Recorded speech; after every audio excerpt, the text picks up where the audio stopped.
এই লাইটের সুইচটা দে তো।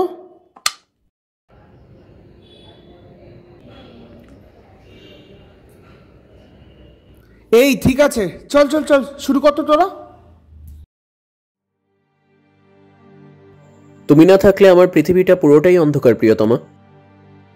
যেমন মঞ্চে আলো না থাকলে সবটাই বেরঙিন, ঠিক তেমনই তুমি ছাড়া আমার পুরো জীবনটাই কালো অন্ধকার।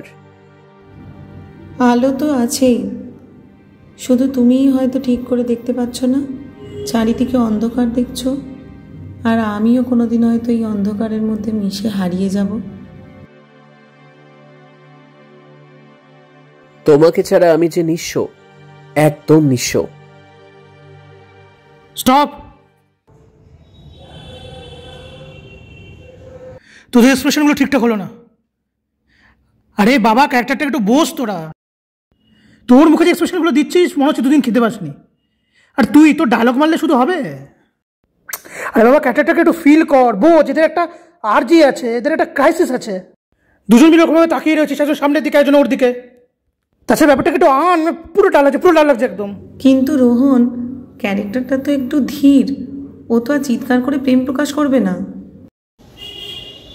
প্রেম নীরব হলেও ওর ভেতরের থাকা সত্যিটাকে খুঁজে বের করতে হয়, আর একটা অভিনেতাকে সেটা বুঝতে হয় সেটা কতটা গভীর। তবেই তো সেটা অভিনয়ের মধ্যে আনতে পারবি, মঞ্চতে দেখাতে পারবি, বুঝলি? চল এবার সিনটা কর।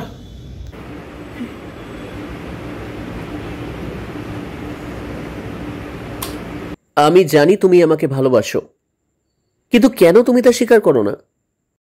এই আলো, এই মঞ্চ, সবাই জানে এই সত্যিটা, তাহলে কেন তুমি তা স্বীকার করছো না? যা সত্যি তা জোর করে বলতে হয় না, লোকে এমনিই তা বুঝে যায়। আর যা লোক দেখানো তা ঠিক একদিন না একদিন প্রকাশ পায়। তাই তো সত্যিকারে ভালোবাসার কোনোদিন কোনো মরণ হয় না। মরণ তো হয় শুধু মিথ্যাবাদী, স্বার্থান্বেষী আর বেঈমান প্রেমীদের। ফ্যান্টাস্টিক! আরে এই এক্সপ্রেশনটাই তো চাইছিলাম এতক্ষণ ধরে। ভালো করেছিস, ভালো করেছিস। তুই একটা কাজ কর, বুঝলি তো, তুই এটাকে মেনটেন কর। মানে যে ডায়লগগুলো রয়েছে ওগুলোকে একটু ঘষা মাজা কর, এরকমই মানে যেটাকে রাখবি এরকমই, চেঞ্জ করবি না কিন্তু একদমই। আর অরণ্য, বলছি তোর যে ক্যারেক্টারটা আছে ওটাকে না তুই এখনো বুঝতে পারিসনি ভাই। তুই না একটা কাজ কর, আমি তোর ইংলিশ মুভি পাঠাবো, ওটা দেখ।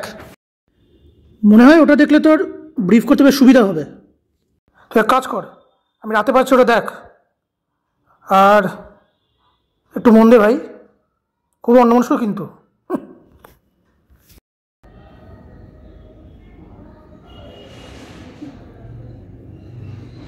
বলছি বস, এবার একটু ব্রেক টেক হবে নাকি? একটু চা ফা খাবি নাকি? চ। তুই কি সত্যি রোহনকে পছন্দ করিস শ্রেয়া? হঠাৎ করে এরকম প্রশ্ন কেন? আমরা তো শুধু কাজ করছিলাম। কাজ? তুই জানিস যে আমরা কত বছরের বন্ধু, আর এটাও তুই জানিস যে আমি তোকে কতটা ভালোবাসি। এই নাটক, এই মহড়া, রিহার্সাল, এই সবকিছু তো তোকে নিয়েই। আর রোহন কে? ও ডিরেক্টর, রাইট?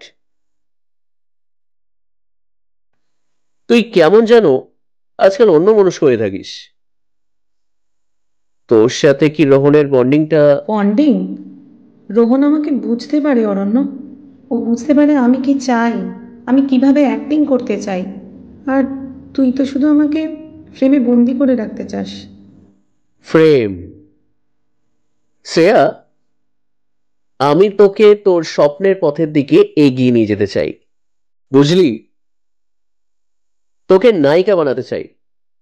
আর রোহন, ও কি দেবে তোকে? কি কিছু দার্শনিক কথা?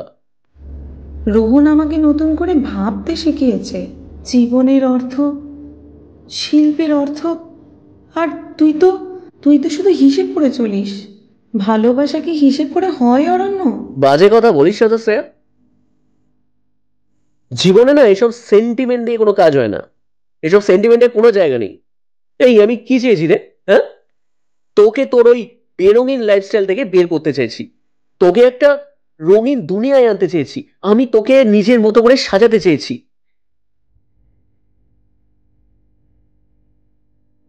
এটাই তো আমি চাই না অরণ্য। তোর আর আমার সম্পর্কটা শুধুমাত্র একটা গিভ অ্যান্ড টেক পলিসি হয়ে গেছে, সেটা শুধুমাত্র একটা সুদ আর আসলে সম্পর্কে দাঁড়িয়ে গেছে, তার মধ্যে ভালোবাসার কোনো টান নেই। সোজা কথা বল না, তোর এখন রোহনকে ভালো লাগে, তুই ওর গল্পে প্রেমে পড়েছিস। না, এটা সম্পূর্ণ ভুল। আমি ওর মধ্যে থাকা ক্রিয়েটিভ মানুষটার প্রেমে পড়েছি, আর ও আমাকে প্রতিটা মুহূর্তে বুঝিয়েছে যে আমি কোনো মেলা থেকে কেনা পুতুল নই, আমিও তো একটা মানুষ। খুব ভুল করছিস শ্রেয়া, অরণ্য চ্যাটার্জির কাছে মেয়ে কোনো ব্যাপার নয়, একটা গেলে আর একটা আসবে। অরণ্য, আমি জানি অনেক মেয়ে তোর পেছনে ঘুরে বেড়ায়, তোর স্টাইল, ফেস, গ্ল্যামারাস অ্যাটিটিউড সব কিছুর জন্য মেয়েরা তোর জন্য পাগল, কিন্তু বিশ্বাস কর, আমি এসব কোনো কিছুর জন্যই তোর জীবনে আসতে চাইনি রে। আমি এমন একটা মানুষের জীবনে আসতে চেয়েছিলাম যে আমাকে ভালোবাসবে, যে আমাকে বুঝবে, কিন্তু তোর সাথে রিলেশনশিপে আসার পর থেকে আমি বুঝতে পেরেছি যে তোর কাছে আমার ইমোশনের কোনো দামই নেই। আসলে কি বলতো, আমি এটা রিয়েলাইজ করেছি যে আমি যদি কেঁদে ভেঙেও পড়ি না, তাতেও তোর সিরিয়াসলি কিছু যায় আসে না। কেন বলতো? কারণ তুই প্রত্যেকটা সময় নিজের চাওয়া পাওয়া, নিজের ইগোটাকে সবার ফার্স্ট প্রাধান্য দিস।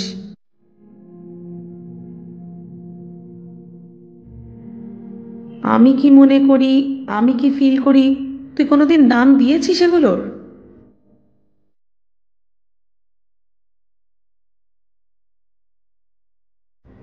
আর আজকে তুই আমার ভালোবাসার উপর প্রশ্ন করছিস?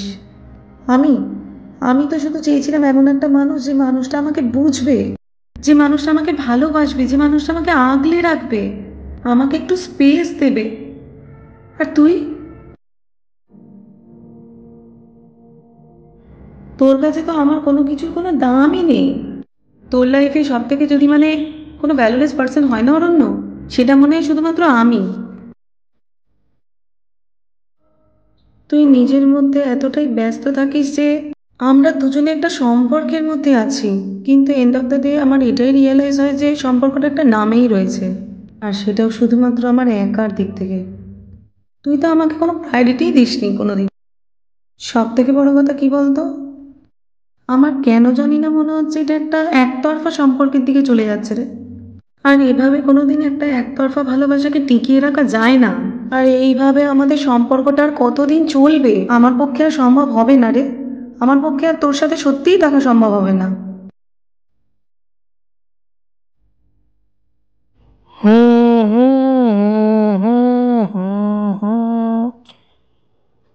কিরে, কিছু প্রবলেম আছে? কি রে, তোদের কি হলো রে? ঝগড়া করছিস নাকি?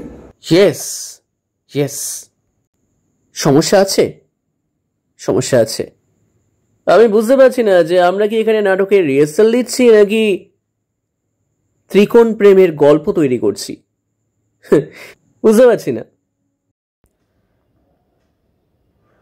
এবার ঠিক বাড়ি যা তো, পরে কথা বলছি।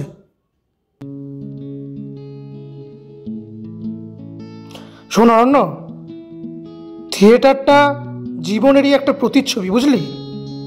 এখানে কষ্ট, দুঃখ, ভালোবাসা, যন্ত্রণা সব থাকবে, সেটাকে নিয়েই চলতে হবে। জীবনে ওঠা নামার পথে যেরকম বাধা আসে, এখানে কিন্তু আসবে না বলা যায় না, ঠিক আছে? এটাকে মাথায় ঢোকা।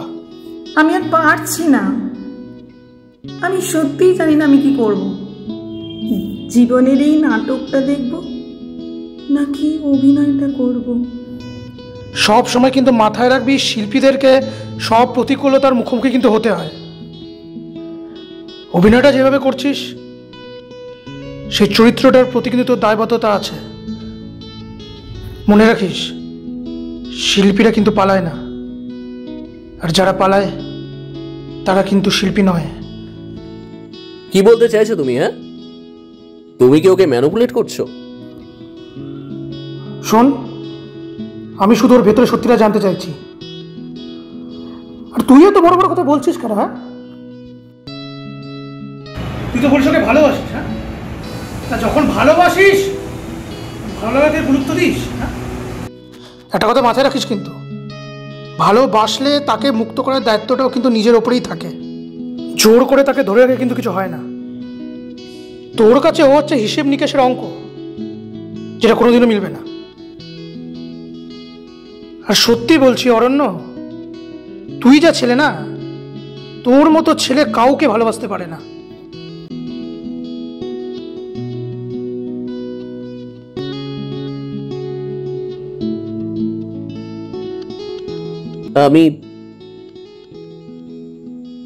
আমি হয়তো ভুল ছিলাম। আমি আমার ভুলটা বুঝতে পেরেছি শ্রেয়া। পারলে আমাকে ক্ষমা করে দিস। তাহলে দৃশ্যটা আবার শুরু করা যাক। এবারে কিন্তু তোমার অনুভূতি দিয়ে অভিনয়টা করতে হবে কিন্তু।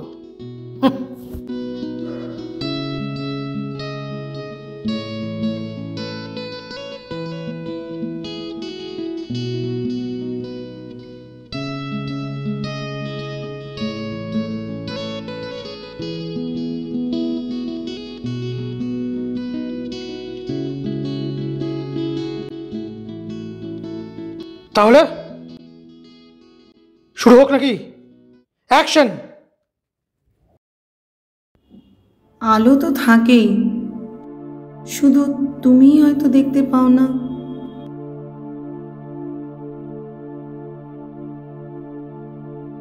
আমি হয়তো তোমার সেই অন্ধকারেই একদিন মিশে যাব।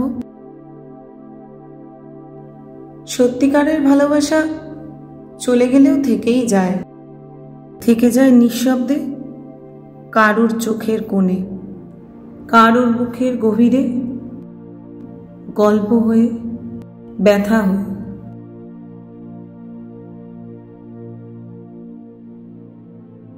যারা ভালোবাসার নামে কাছে আসে অথচ প্রয়োজন ফুরলেই দূরে চলে যায়, মরণ তো হয় তাদের।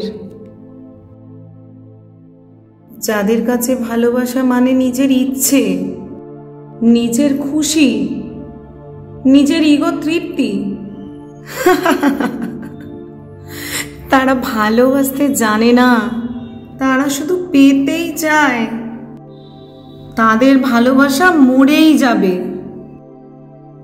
কারণ তাদের ভালোবাসার মধ্যে কোনো সত্যি নেই। তাই বলি, সত্যিকারের ভালোবাসা প্রমাণ করতে হয় না, সেটা অনুভব করলেই বোঝা যায়। আর এই সত্যিটা বোঝার ক্ষমতা সবার থাকে না। ভালোবাসা মানে তার চোখের জল মুছিয়ে দিয়ে তার মুখে হাসি ফিরিয়ে আনা। ভালোবাসা হলো তার পিঠে হাত রেখে বলা, তুমি ঠিক পারবে, আমি আছি তোমার পাশে। ভালোবাসা মানে হলো তাকে তার মতন করে বোঝা, তাকে তার মতো করে বাঁচতে দেওয়া। তাই আজ আমি চাই এই মঞ্চে, এই আকাশের নিচে, এই নাচের তালে তালে, এই গল্পের প্রতিটি স্পর্শে সত্যিকারের ভালোবাসার জয় হোক, সত্যিকারের ভালোবাসার জয় হোক, সত্যিকারের ভালোবাসার জয় হোক।